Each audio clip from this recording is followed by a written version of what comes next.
En el corazón de Japón, durante siglos, floreció una clase guerrera legendaria, el samurái. Su vida estaba regida por el bushido, el camino del guerrero, un código de honor, lealtad y autosacrificio que parecía tan inmutable como las montañas que rodeaban sus castillos. Pero el tiempo, como un río implacable, no se detiene ante ninguna tradición. Y para el samurái, el mundo estaba a punto de cambiar de una forma que ni la espada más afilada podría detener. Esta es la historia del declive del samurái, una crónica de cómo el honor dejó de ser suficiente. Acompáñenme en este viaje al pasado, a un Japón en plena transformación, durante el largo y pacífico periodo Edo, que comenzó en 1603 bajo el shogunato Tokugawa. La paz se impuso en todo el país. Las grandes batallas que habían forjado la leyenda de los samuráis se convirtieron en cosa del pasado. Los guerreros, antes indispensables en el campo de batalla, se encontraron de repente sin una guerra que librar. Pasaron de ser combatientes a burócratas, administradores y guardianes de un orden que ya no los necesitaba como antes. Imaginen a un samurái, con su armadura guardada acumulando polvo, patrullando las calles de una ciudad bulliciosa como Edo, la actual Tokio. Su estipendio, pagado en arroz por su señor o daimyo, era fijo. Mientras tanto, a su alrededor, una nueva clase social emergía con una fuerza imparable: los comerciantes. Estos hombres, tradicionalmente considerados inferiores en la estricta jerarquía social japonesa, amasaban fortunas comerciando con seda, sake, papel y un sinfín de productos. El dinero, el vil metal, comenzaba a hablar más alto que el linaje y el honor. La economía de Japón estaba pasando de una basada en el arroz a una monetaria. Los samuráis, atados a su estipendio de arroz, veían cómo su poder adquisitivo disminuía. El precio de los bienes de consumo subía y sus ingresos fijos ya no alcanzaban. Muchos se vieron obligados a vender sus espadas, el alma del samurái, o a pedir préstamos a los mismos comerciantes que despreciaban. La ironía era cruel. Los guerreros más orgullosos de Japón se estaban endeudando con aquellos a quienes consideraban socialmente inferiores. La deuda se convirtió en una nueva cadena, más pesada que cualquier armadura. Podemos visualizar la escena: un samurái de rango menor, en su modesta vivienda, contando sus pocas monedas mientras su familia pasa apuros. Afuera, el mercader al que le debe dinero construye una lujosa residencia. Este contraste era el pan de cada día. La rigidez del código del bushido impedía a muchos samuráis dedicarse a actividades comerciales, consideradas indignas de su estatus. Estaban atrapados entre el orgullo y la pobreza, entre la tradición que los definía y la realidad económica que los ahogaba. Mientras la clase samurái se debilitaba desde dentro, el mundo exterior llamaba a las puertas de Japón. Durante más de 200 años, el país había mantenido una política de aislamiento casi total, el sakoku. Pero en 1853 todo cambió. El comodoro estadounidense Matthew Perry llegó a la bahía de Edo con sus barcos negros, buques de guerra a vapor que representaban una tecnología militar muy superior a la japonesa. La demostración de fuerza fue contundente. Japón, bajo la amenaza de la fuerza, se vio obligado a abrir sus puertos al comercio exterior. La llegada de los occidentales fue un terremoto político y social. Expuso la debilidad del shogunato Tokugawa para proteger al país y dividió a la clase samurái. Algunos, aferrados a la tradición, clamaban por expulsar a los bárbaros y mantener el aislamiento. Otros, más pragmáticos, entendieron que Japón debía modernizarse rápidamente para no convertirse en una colonia de las potencias occidentales.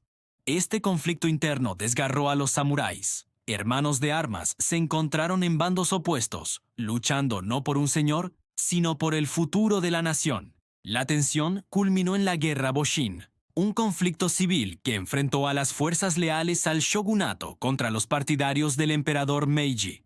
Fue una guerra de transición, donde las katanas y las lanzas se enfrentaron a los rifles y los cañones modernos. El resultado fue inevitable. Las fuerzas imperiales, mejor equipadas y con una estrategia más moderna, se impusieron. En 1868, el shogunato Tokugawa cayó y el poder fue restaurado al emperador. Comenzaba la restauración Meiji. Este nuevo gobierno tenía un objetivo claro: convertir a Japón en una nación moderna y poderosa, capaz de competir con Occidente en sus propios términos. Y para lograrlo, las viejas estructuras feudales debían ser desmanteladas. Una de las primeras y más drásticas reformas fue la abolición de la clase samurái.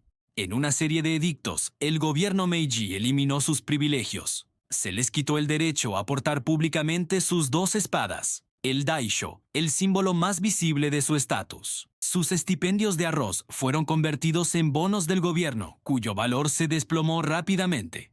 De la noche a la mañana, una clase que había dominado Japón durante 700 años fue legalmente disuelta.